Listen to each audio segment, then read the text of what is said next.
बिस्मिल्लाहिर्रहमानिर्रहीम। Dear students, मैं उम्मीद करता हूँ आप सब लोग खैरियत से होंगे। Today we are going to discuss our next topic regarding the circuit analysis. और आज के लेक्चर के अंदर हम सीखेंगे कि किस तरह से डिफरेंट जो है शॉर्टकट्स मेथड और थ्योरम जो है उनके ऊपर हम बेस करते हुए हम डिफरेंट सर्किट्स को सॉल्व कर सकते हैं। And today we are going to discuss about the first part of circuit analyzing theorems. कि कौन-कौन से थ्योरम्स हैं उनका आज पहला हिस्सा कवर करेंगे इस लेक्चर के अंदर, जिसके अंदर हम सर्किट के वोल्टेज, करंट और इन सारी चीज़ों के बारे में जानने की कोशिश करेंगे। So this topic is related to our course Basic Electronics PHY 323 BS Software Engineering Morning second semester Spring 2021. So in the last lecture, we have discussed about circuit analysis, how we can analyze the circuit based upon the basic fundamental combinations. For example जिस तरह series और parallel combination था, अगर आप उसको solve कर सकते हैं तो फिर उसके ज़रिए से हम सर्किट के वोल्टेज और करंट की वैल्यू को फाइंड कर सकते हैं। If you are not able to understand the basic combination, then you can apply the Kirchhoff rules, and the Kirchhoff rules are come with the two types, one is for current and second for the voltages। तो हमने current के बारे में information हासिल की सारी की सारी, और फिर इसके बाद हमने वोल्टेजेस के बारे में, तो हमने इसके लिए दो नाम रखे हुए थे। KCL rule is also called as node rule, and the KVL rule also called is as loop rule, और यू कैन से दी ये नोड लूपल एनालिसिस के लिए काम आता है और ये नोडल एनालिसिस के लिए काम किया जाता है। तो ये सारी चीज़ें हमने बेस करते हुए डिफरेंट सैंपल प्रॉब्लम्स और एग्जांपल को सॉल्व किया based upon KCL as well as KVL, और ये देखा कि किस तरह से हम जो है वो किरचॉफ वोल्टेज लॉ और किरचॉफ करंट लॉ अप्लाई कर सकते हैं। सो इन सारी चीज़ों का करने के बाद now we have an second option to analyze the circuit by using the theorems. So in this way, we are going to discuss about the superposition theorem in this lecture, and और उसके मुताबिक हम देखेंगे कि किस तरह superposition theorem जो है वो अप्लाई किया जा सकता है, इसका तरीकाकार क्या होगा और ये किस तरह से फॉलो किया जाएगा। Then we also called the Thevenin and Norton theorem, but Thevenin and Norton theorem will be discussed in the second part of the lecture। तो उस हवाले से हम इसको आज लेक्चर को डिस्कस नहीं करेंगे। However, in the remaining part superposition principle की एप्लीकेशंस को डिस्कस किया जाएगा बाय डिफरेंट सर्किट सॉल्यूशन। सो किसी भी सुपरपोजिशन थ्योरम जो है वो किस तरह से काम करता है, there are some special techniques and these are called the these are called special techniques and they are known as network theorem। तो अमूमी तौर पे आपके पास जो है वो सर्किट एनालिसिस को सॉल्व करने के लिए कुछ नेटवर्क थ्योरम्स इस्तेमाल किए जाते हैं एज अ स्पेशल टेक्निक के तौर पे, जो कि हमारी बहुत सारी जो मुश्किलात हैं उनको आसान कर देते हैं। So some special techniques known as network theorem and network reduction methods have been deployed. These drastically reduce the labor needed to solve the network. These also provide some conclusion and good insight into the problem. So today जो हमारा concern है according to the course, वो हम superposition principle, Thevenin theorem and Norton theorem के ऊपर discussion करेंगे। So according to this superposition theorem, the response current or voltage in the linear network at any point due to multiple sources, including linear dependent sources, can be calculated by summing the effect of each source, considering separately all other sources turned off and made inoperative। Actually superposition theorem वगैरह कहाँ पे use किए जाते हैं, मैं आपको थोड़ी-सी इसकी बैकग्राउंड समझा दूँ। अमूमी तौर पे हमारे पास सर्किट के अंदर ज़्यादातर जब डबल बैटरीज़ लगा दी जाएँ, तो आप देखेंगे कि हमारे सर्किट की जो कैलकुलेशन है, वो कॉम्प्लिकेटेड हो जाती है। फॉर एग्ज़ाम्पल जिस तरह मैं यहाँ पे करने की कोशिश कर रहा हूँ।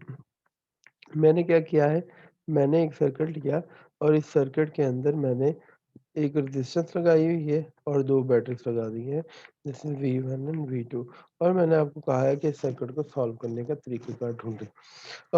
जैसा कि आप जानते हैं कि इस सर्किट को सॉल्व करने के तरीके के मुताबिक आपको इस कॉन्सेप्ट को अप्लाई करना पड़ेगा कि V1 पॉज़िटिव के साथ अटैच है, ये भी पॉज़िटिव के साथ अटैच, ये नेगेटिव है, तो ये भी नेगेटिव है, तो ये दोनों वोल्टेजेस क्या है पैरेलल में। अगर इन दोनों की पावर सेम है तो उस हवाले से पैरेलल कॉम्बिनेशन होने की वजह से इनकी आपस में पावर जो होंगी वो सेम रहेंगी। However if you can change the sign and different power then you don't know कि ये किस तरह से काम कर रहे हैं। इस चीज़ को आसान करने के लिए हम डिफरेंट थ्योरम्स यूज़ करते हैं जिनमें से एक थ्योरम जो है वो सुपरपोज़िशन थ्योरम है। अकॉर्डिंग टू दिस थ्योरम कि अगर आपके पास 2 सोर्स आ जाएँ, वो बेशक करंट का हो या वोल्टेज का हो जैसा कि यहाँ पे लिखा हुआ है। The response of voltage in a linear at any point due to multiple sources जो कि करंट की वजह से हो सकते हैं या फिर ईएमएफ या वोल्टेज की वजह से हो सकते हैं, can be calculated by summing there effects. तो कैलकुलेशन कैसे की जाएगी? इसका तरीकाकार बहुत आसान है कि वो कहता है कि आपने इस सोर्स को समझना है कि इसको ये है ही नहीं और आपका सर्किट आपने समझना है कि इस फॉर्म में है। ये आपका ओरिजिनल वोल्टेज सोर्स और ये आपका करंट सोर्स। उस हवाले से ये रेजिस्टेंस है और जस्ट और ये वाला जो पार्ट है जहाँ पे आपने सपोज़ किया हुआ है कि ये नहीं होगा, उसको आपने एक्सक्लूडेड मान लेना है या फिर उसको शॉर्ट सर्किट कर देना है। तो due to this short circuit आपके पास एक सिंपल रह गया। जब ये कंप्लीट कर लेंगे फिर इसके लिए ये काम करेंगे और फिर एट द एंड इन दोनों को ऐड कर देंगे तो हमें टोटल नेट रिज़ल्ट आ जाएगा।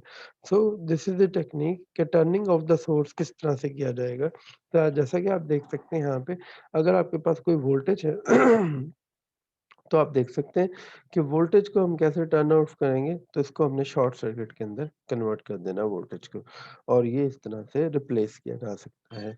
अगर आपके पास करंट सोर्स होगा तो फिर हमने इसको क्या करना है, यहाँ पे करंट सोर्स होने की वजह से आपने इसको ओपन सर्किट में कन्वर्ट कर देना है। तो 2 बातों का ख़्याल रखना है, हमारे पास 2 तरह के ही सोर्स होते हैं, करंट सोर्स होता है और एक वोल्टेज सोर्स होता है। जो करंट सोर्स होगा आपने इसको ओपन सर्किट बना देना है और जहाँ पे जिस सर्किट में जिधर-जिधर करंट सोर्स पाए जा रहे हैं, वहाँ-वहाँ आपने ओपन सर्किट बना लेने। जिधर-जिधर आपके पास वोल्टेज सोर्स होंगे, वहाँ पे आपने ऐसे ही शॉर्ट सर्किट के साथ इसको रिप्लेस करना है। बट कीप इन माइंड आपने ये काम टर्न बाय टर्न करना है, ओके जी। नाउ तो उसके मुताबिक देखें कि ये लीनियर डिपेंडेंट सोर्स क्या होता है। Linear dependent source it is a source whose output or current is proportional to the first power of some current or voltage variable in the network or some other such quantities। Example के तौर पे देखा जाए तो ये है आपके पास Vs is equal to 0.6 I minus V2 ये लीनियर है। मीन टू से इसके ऊपर पावर्स के ऊपर है ये I और V इकट्ठे हैं, this is not the linear quantity, this is not the linear quantity.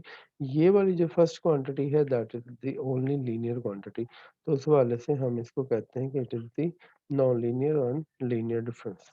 अगर इन शॉर्ट देखें तो करंट और वोल्टेज का अगर एक दूसरे का प्रोडक्ट और उनका स्क्वायर वगैरह या क्यूब नहीं है, तो आप उनको कहेंगे कि उनकी पावर हमेशा 1 होनी चाहिए और वो क्या कहलाएँगे लीनियर पावर सिस्टम या लीनियर सिस्टम कहलाएँगे। सो आइए देखें कि किस तरह से आपके पास जो है वो सुपरपोज़िशन प्रिंसिपल जो है वो काम करता है और किस तरह अप्लाई किया जा सकता है डिफरेंट सर्किट्स के अंदर। So we are going to start with the first example and according to this example we have to find out the current in the network given by using the superposition theorem. तो ये current flow कर रहा है जी और हमें इस current की value को फाइंड आउट करना है। We don't know about the current so this is the unknown. However, we know all the things। ये आपका करंट सोर्स है, it can be taken as IS। ये आपका वोल्टेज सोर्स है, it can be taken as VS और ये आपके 2 resistances हैं। So we have 2 sources. अगर आपने देख लिया सर्किट के अंदर कि आपके पास 2 सोर्सेस लगे हुए हैं, तो आपने इन 2 सोर्सेस को किस तरह से सॉल्व करेंगे? सुपरपोज़िशन थ्योरम से करेंगे। सो जैसा कि आप देख सकते हैं यहाँ पे आपने सुपरपोज़िशन प्रिंसिपल लगाया और हमने सबसे जो पहला स्टेप किया है वो किसको किया है वोल्टेज सोर्स को एक्सक्लूड किया। वोल्टेज सोर्स एक्सक्लूड करने से आपने इसको सर्किट के हिस्से को शॉर्ट सर्किट में कन्वर्ट किया और आपने I1 की वैल्यू को निकालना था। अब I1 की वैल्यू जो है वो किस तरह से फाइंड आउट की जा सकती है? ये दोनों रेजिस्टेंसेस किसमें हैं? सीरीज़ में। तो आपके पास सिंपल फ़ॉर्मूला है, आप इसको यूज़ कर सकते हैं। ये टोटल रेजिस्टेंस आपके पास आ गई है, this is the total resistance और आपके पास नाउ आपने ये देखना है कि आपके पास जो है वो I1 और उसके मुताबिक वैल्यू कितनी आती है। तो आपने इसकी फ्रैक्शन को नोट किया, तो उस हवाले से this loss is basically equal to 0.5 and 0.3 ohm. So 0.5, this is the current and this is the ohm. So this will be give you the voltage gain here or voltage loss here. So this will be equal to the for the case of आपके पास आ जाएगा easily 0.5 multiply by 0.3 0.15 और ये आपके पास value आ जाएगी 0.375 ampere की। सो इन this वे आपके पास यहाँ पे जो है हम सपोज करें कि current is opposite to the current source, so that is why we have taken here the negative sign. So in the next part आपके पास अब हमने ये किया है कि आपके वोल्टेज सोर्स आपका लगा हुआ है, जबकि आपने जो करंट सोर्स है उसको रिप्लेस कर दिया विद द ओपन सर्किट। अब आपके पास जो है काफ़ी हद तक मामला जो है वो सीधे हो चुके हुए हैं। आपके पास टोटल वोल्ट है 80 मिलीवोल्ट और टोटल रेजिस्टेंस है आपके पास 0.4 ओहम। तो 80 मिलीवोल्ट डिवाइडेड बाय 0.4, तो ये आपके पास करंट आ जाएगा and this current will be the second current of the system. So the total current, because नाम से ही ज़ाहिर है सुपरपोज़िशन, सुपरपोज़िशन से मुराद दोनों के रिजल्टेंट इफ़ेक्ट्स। तो पहले वाली सिचुएशन जिसके अंदर आपने वोल्टेज सोर्स को एक्सक्लूड किया हुआ था और सेकंड सिचुएशन जिसमें करंट सोर्स को एक्सक्लूड किया है, अब आप इन दोनों की मौजूदगी के साथ टोटल वैल्यू निकाल सकते हैं। This is your answer and this can be written as 0.175 ampere. So this is your answer. Similarly, we can also go for the second example, and according to this example, we have very simple, you can say the formula. Using superposition theorem, find the current Ix. तो आपने इस दफा ये वाले current को find out करना है, that is the Ix here. तो आपके पास कितने यहाँ पे सोर्सेज हैं, अगर इफ यू काउंट दैट, तो मैं अगर आपको हाईलाइट कर दूं तो this is basically the first, this is the second and this is the third one. तो अब हमारे पास तीन सोर्सेज हैं जो एट द सेम टाइम काम कर रहे हैं। इसके लिए क्या तरीका का इख्तियार किया जाएगा? Very simple, you have to first exclude this one. तो आपने सबसे पहले इस हिस्से को सॉल्व कर लें और बाकियों को हमने क्या कह दिया है कि बाकी जितने भी हैं वो सारे के सारे क्या है, ओपन सर्किट। तो ये भी ओपन सर्किट, ये भी ओपन सर्किट, ये भी ओपन सर्किट, तो सिर्फ पहला हिस्सा जो होगा मिडिल वाला सर्किट आ जाएगा। So we are interested to solve this one, this is our step number 1। तो उस हवाले से हमारे पास ये स्टेप नंबर 1 है, हम इसको सॉल्व करेंगे, जबकि ये ओपन सर्किट में कन्वर्ट हो जाएगा, ये भी ओपन सर्किट में हो जाएगा। तो आइए पहले नंबर स्टेप पे देखते हैं। तो आपके पास ये स्टेप नंबर 1 है और हमने I की वैल्यू निकालनी है, टोटल वोल्टेज 10 है, 10 डिवाइडेड बाय टोटल रेजिस्टेंस, ये दोनों किसके साथ जुड़े हुए हैं? ये आपके पास वेरी सिंपल है, this is basically joint from n to n. तो आप इसको सीरीज़ कॉम्बिनेशन कह सकते हैं 150 और हालाँकि ये लग रहा है कि आपको ये पैरेलल कॉम्बिनेशन है, एक्चुअली तौर पे दिस इज़ जो joint as in this way, this is the 10 volts and this is this one battery and the this one battery and they are connecting like this. अगर आपके पास connection ऐसे हैं तो this will be the 50, ये 150, तो this will be the series connection और ये आपके पास आ जाएगी, आंसर आ जाएगा I1 करंट आ गया। Similarly for the case of कि आपने अब इस वाले हिस्से को शॉर्ट सर्किट कर दिया है और इस वाले हिस्से को करंट को लिया हुआ है एज ए एलिमेंट, तो उसके बाद उसके मुताबिक देखा जाए, जबकि जो दूसरा हिस्सा है वो आपने ओपन सर्किट ही रखा हुआ है इसको, क्योंकि एक एक टाइम में सिर्फ एक लिया जाएगा। तो this is the open circuit, यहाँ पे हमने सॉल्व करने की कोई ज़रूरत नहीं थी। यहाँ पे आपके पास शॉर्ट सर्किट हुआ हुआ है, यहाँ पे आपके पास जो है करंट सोर्स अवेलेबल है। तो रेजिस्टेंसेस को देखते हैं, रेजिस्टेंस को देखें तो now this is the parallel resistances. तो अब ये रेजिस्टेंस जो है वो पैरेलल है। आपने करंट की वैल्यू को फाइंड आउट करना है और करंट की वैल्यू को फाइंड आउट किस तरह से किया जा सकता है, वेरी सिंपल। आप इस दफ़ा कि किसके अकॉर्डिंग करंट निकालना चाहते हैं, दैट इज़ इम्पोर्टेंट। तो इक्विवेलेंट रेजिस्टेंस निकाल लें इनकी। इक्विवेलेंट रेजिस्टेंस जो आ रही है उसको टोटल करंट के साथ मल्टीप्लाई करें and you will got the value of the current here. So this will be your I2 here. तो ये आपके पास I2 करंट आ जाएगा। सिमिलरली आपके पास जो थर्ड पार्ट है, again this was the open circuit and this is the only superposition condition applied on the single source लिया हुआ है, बाकी सारे के सारे सेम है। Again this is the you can से द पैरेलल कॉम्बिनेशन। तो आपने इसकी इक्विवेलेंट रेजिस्टेंस निकाल ली है और इसकी इक्विवेलेंट रेजिस्टेंस निकालने के बाद we got this value here. So I3 is basically moving opposite to the total current, so that is why it is taken as the negative here। और उस वाले से आपके पास I3 भी आ गया है। आपने I1 निकाला, I2 निकाला, I3 निकाला और इन दोनों को निकालने के बाद you can get the Ix। Ix is basically the net result of I1, I2 and I3। So this is the value of Ix 0.05 ampere। So if we look at the question again, then we were interested to have this Ix। तो अगर आप गौर करें तो यहाँ पे जो current था हमने इसको फाइंड आउट करना था। हमने इस करंट को 3 हिस्सों में डिवाइड कर लिया। अगर मैं दोबारा से आपको एक्सप्लेन करूँ कि हमने क्या किया है, तो we break the whole current into the 3 situation I1, I2 and I3। I1, I2 and I3 is linked with the 3 conditions. ये पहली कंडीशन है जिसके अंदर आपने सिर्फ और सिर्फ 10 वोल्ट लिए हुए हैं और बाकी जो है आपके पास सिर्फ सिंगल सोर्स है जो कि मिडिल वाला है। सेकंड, थर्ड, आप हालांकि आप इन सिचुएशन को अपनी मर्जी से चेंज भी कर सकते हैं और उसके मुताबिक भी हम इसको चला सकते हैं और उसके मुताबिक आप इसका आंसर निकाल सकते हैं। ठीक है जी। तो उस हवाले से देखा जाए तो ये किसी किस्म का कोई प्रॉब्लम नहीं होगा आपको। तो यहाँ पे आके हमने इस टोटल रिजल्ट को इकट्ठा कर दिया कि I X is basically the resultant of I1, I2 and I3 and this was the result and this is our solution.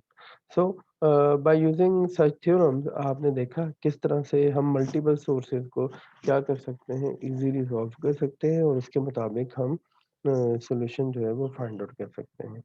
So this is the solution by using for the multiple sources। तो अगर आपको कोई multiple sources दिए जाएँ तो आप इसी तरह से सुपरपोज़िशन प्रिंसिपल का यूज़ करते हुए वहाँ पे मल्टीपल सोर्सेज को स्टेप बाय स्टेप एक्सक्लूड करके उनका रिजल्टेंट लेंगे तो आपके पास नेट रिजल्ट आ जाएगा उन सबका। तो इस तरह से इन सारी चीज़ों को आप आसानी से सॉल्व कर सकते हैं।